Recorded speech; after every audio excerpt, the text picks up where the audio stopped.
Aku dinikahi oleh jin selama 13 tahun. Tanpa suamiku tahu. Inilah kisahku. Mimpiku setiap hari masih kulalui bersama dengan cowok-cowok ganteng. Anehnya gak aku tolak dan aku hanya bisa menikmati. Tapi dengan adanya belatung yang setiap hari ke rumah kami, sudah aku bersihin pun besoknya dia datang lagi.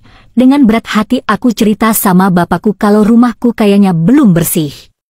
Bapakku, alhamdulillah, memang punya kenalan ustadz dari Garut. Bapak ceritakan kronologi kejadian-kejadian aneh di rumahku ke Pak Ustadz ini. Yang bikin aneh lagi, Pak Ustadz langsung minta diantar ke rumahku. Karena beliau bilang harus ketemu di rumah, waktu datang ke rumah beliau lebih fokus ke aku, mulailah Pak Ustadz tanya-tanya aku dengan pertanyaan-pertanyaan. Teteh mimpi. Maaf ketemu laki-laki. Lalu aku jawab iya, teteh maaf ya, mimpi berhubungan sama laki-laki.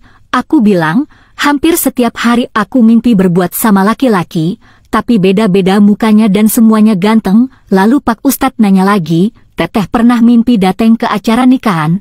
Kok Pak Ustadz tahu mimpi dateng ke sebuah pernikahan? Yang aku gak tahu itu nikahan siapa dan aku gak tahu orang-orang itu siapa aja, gak ada yang aku kenal. Tapi pas aku masuk aku langsung duduk di pelaminan. Mimpi ini terjadi sebelum aku nikah. Aku bilang gitu sama Pak Ustadz sambil gemetar. Pak Ustadz bilang, teteh udah dinikahin sama jin. Jinnya sayang banget sama teteh dan teteh udah punya anak dari jin ini. Anak teteh banyak. Teteh pernah mimpi main sama anak kecil ga? Aku ngangguk dan aku bilang aku mimpi main sama banyak anak kecil dan ada bayi yang aku gendong juga. Tapi aku kira karena emang aku pengen banget punya anak kedua. Pak Ustadznya cuma geleng-geleng dan bilang kalau itu semua anak-anak aku. Shock banget di saat aku pengen banget anak kedua. Susahnya Masya Allah, kok bisa aku punya banyak anak sama makhluk lain? Dan ekspresi suami aku saat itu. Mukanya merah kayak nahan marah. Mungkin saat itu suami marah, karena ya gimana sih istrinya berhubungan sama makhluk yang kelihatan aja enggak. Gimana mau nonjok tahu wujudnya aja enggak. Akhirnya Pak Ustadz bilang, ini harus dilepasin ya teteh. Terus Pak Ustadz bacain doa sambil tangannya kayak narik-narik sesuatu gitu. Di tengah proses Pak Ustadz berhenti dan bilang, teteh harus lepasin, teteh harus ikhlasin. Sekali lagi aku kaget kok Pak Ustadz tahu, jadi aku tuh mau lepasin, tapi gak tahu kenapa hati aku sakit banget. Bener-bener sakit sesakit itu.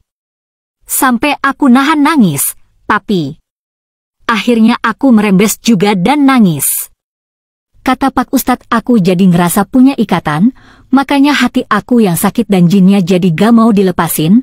Aku gak tahu kenapa ngerasa gitu, mungkin karena selama itu sejak 2008 sampai 2021 mungkin alam bawah sadar aku ngerasa terikat. Sekali lagi aku kaget kok Pak Ustadz tahu, jadi aku tuh mau lepasin, tapi gak tahu kenapa hati aku sakit banget. Bener-bener sakit sesakit itu. Sampai aku nahan nangis, tapi akhirnya aku merembes juga dan nangis. Kata Pak Ustadz aku jadi ngerasa punya ikatan, makanya hati aku yang sakit dan jinnya jadi gak mau dilepasin. Aku gak tahu kenapa ngerasa gitu, mungkin karena selama itu sejak 2008 sampai 2021 mungkin alam bawah sadar aku ngerasa terikat sampai akhirnya Pak Ustadz minta suami aku yang ngomong, tolong lepasin istri saya.